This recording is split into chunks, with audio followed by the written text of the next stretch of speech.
I actually fondled my two 11-year-old granddaughters. I was charged with lewd and lascivious, molestation, and battery.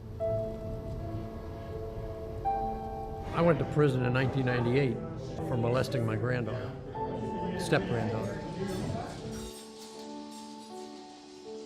And I was arrested for 2 counts of lewd and lascivious battery, victim 12 to 16.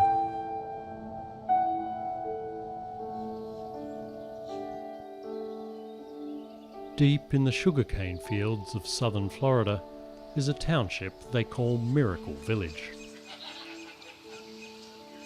It's a Christian mission, and almost everyone who lives here is a convicted child sex offender.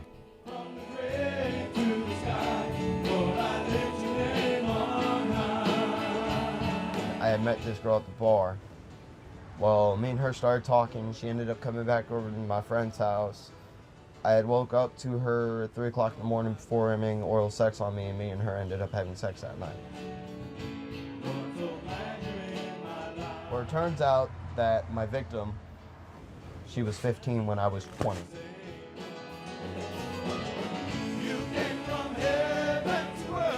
Doug Ryan was convicted for having sex with a minor. After prison, he was placed on Florida's sex offender registry, the list as it's called around here. Florida has some of the strictest regulations in the world, and anyone on the list can't live within 1,000 feet of anywhere children might gather. That leaves few options, and many have ended up homeless, including Doug. Because the terms and conditions of probation drove me to live in a tent in the woods.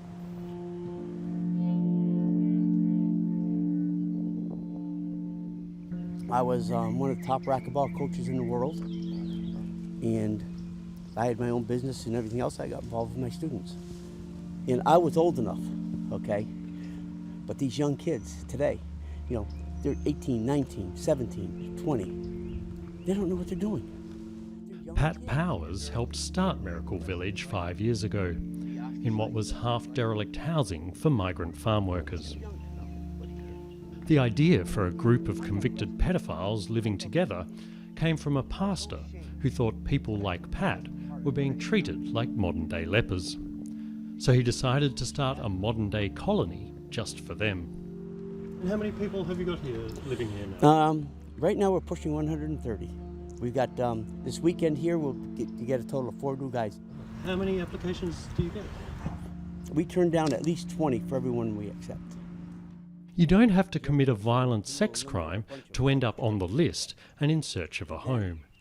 In Florida, crimes ranging from rape to urinating near a playground to inappropriate texting land people on the exact same list.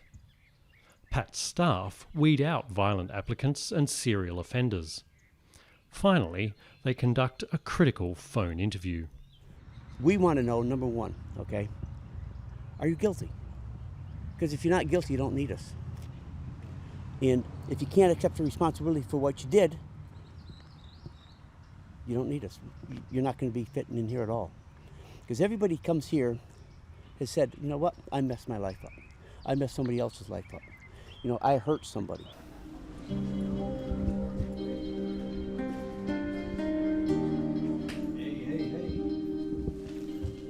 Another day. Jump down. Chad and Jamal are preparing for a new resident to arrive. Sleep a lot better than those prison cots. Yeah. So you're getting a new roommate today? Yeah, that's what I hear, and he's supposed to be in a wheelchair, but he's a vet. Okay. Yeah. Are you a vet? Yeah. Richard Sears has been here 2 years. A decade ago, his granddaughters were staying at his home. Well, one night the oldest twin, they were twins, came up and sat on my lap, and she said she was cold, so she went and got a blanket. Well, next thing I know, she's putting my hand on her private parts, and I yanked it away and told her, no, we didn't, that's not right. Well, that went on, oh God, for almost 3 weeks. And finally, just to the point, no, I didn't stop. So it was I should have been an adult and done what was right. But For his crime, Richard served 8.5 years.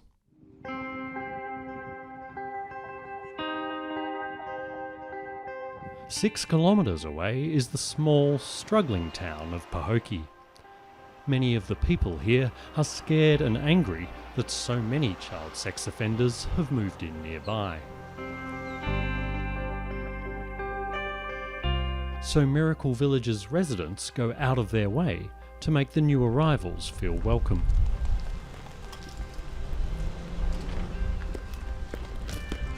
Hi, Larry.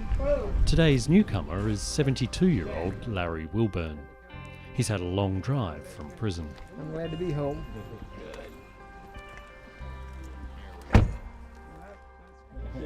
This is your closet here. So you'll have this side. Okay. Got some hangers in here. What kind of things? and I think that jacket will fit him if he needs Well, to. this jacket's up for grabs if you need the jacket. Yes, All sir. right. Yeah, All I right. probably need one. Seeing a child sex offender enjoy his first day of freedom after prison is a confronting sight. He may be out of jail, but Larry is about to learn the many restrictions of life on Florida's sex offenders list. Having to register twice a year or 4 times a year, whatever that is. And if you miss, if you're a day late, I mean, you're facing 2 to 5 years in prison. Having to register your vehicles, having to register your email addresses. If you have an email address that's not registered, 5 years in prison. Then if you're on probation, your curfew, and some families turn their back, and then where do you go? Some friends turn their back, and where do you go? So just trying to find a support system, people you can talk to, trying to find employment. I mean, like I was a teacher, I can never teach again. I mean, let's be honest, I can never do that again. So I had to learn a whole new skill. So I put down the baton and I picked up a hammer. So I had to learn construction just to survive. Chad Stoffel is Miracle Village's director. He's a talented musician who grew up in a deeply religious family. The dawning realization that he was attracted to the same sex sparked a spiral of self-loathing and secrecy. God, why did you make me like this? I feel weird. I hate myself. So I suppressed those feelings as much as I could, even all the way through college and into when I was teaching. And then when I was teaching, I started gaining these relationships, having that high school experience. I mean, it sounds terrible. It just sounds terrible. But I felt I was almost reliving high school as a 25-year-old.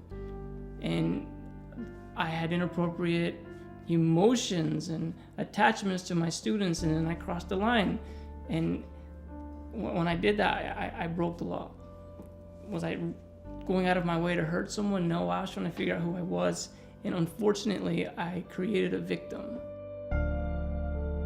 Chad's teenage victim refused to testify against him, though. In fact, Chad was convicted solely on his own confession. A confession he made when he went to a Christian therapy centre looking to cure his homosexuality. Chad believes Florida's catch-all policy is masking those who pose the biggest threat to society. There is a very big, broad brush that lumps all sex crimes into one category. And what that creates is masses and masses and masses of people. And if the dangerous ones are in there, there's so many that aren't as dangerous, that the really dangerous ones are really hiding. So all of these numbers, like in Florida, over 70,000 sex offenders, how many of them are really the dangerous ones?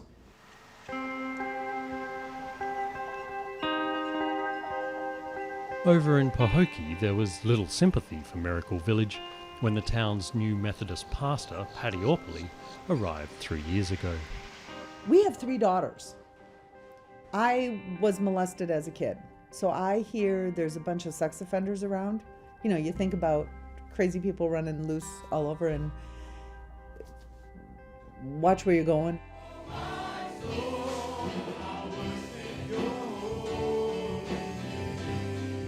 I first met Pastor Patti about 2.5 years ago. She came out to the village at a combined unity service. And that night she came up to me and said, "Hey Chad, we're starting a Thursday night worship service, and perhaps you would be able to come and play the guitar for us. So I said, yeah, I'll consider that. So I was a little intimidated by the thought of going into normal society, because I had just gotten out of jail. It hadn't been too long. And I got cornered in the office very adamantly. What did I think I was doing, letting those people here? And I was crazy enough to say, don't you believe in the transforming power of the Holy Spirit? Jesus performs miracles? Yes, but to anybody but those people. And I was stunned. 31, here's that C for the sopranos. It's in 3/4.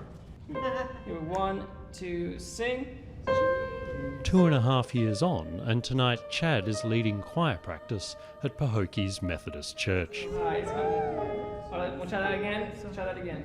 2, sing. Jesus is the Lamb.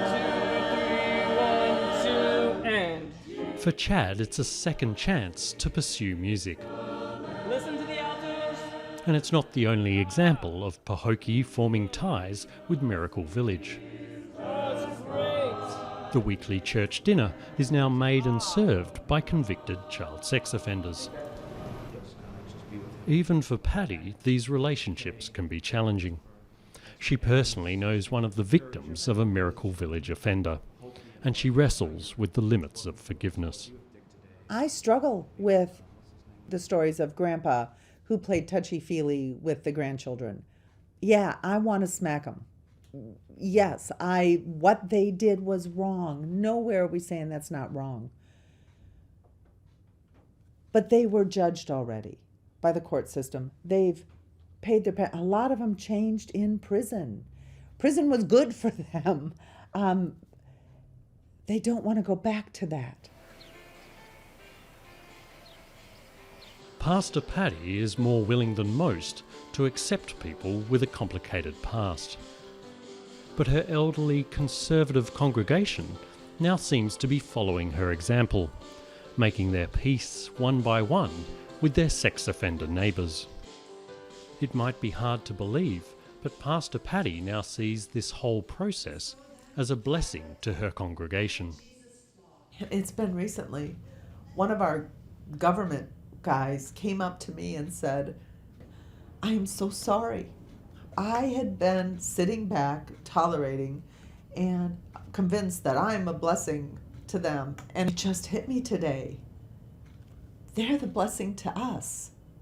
They're blessing us as a community. And I'm so sorry. And I said, okay, you can't tell me. And so I grabbed Chad, and they sat in the north. I said, you can't tell Chad. The next thing you know is they see Chad sitting in the corner crying. Because who tells them that?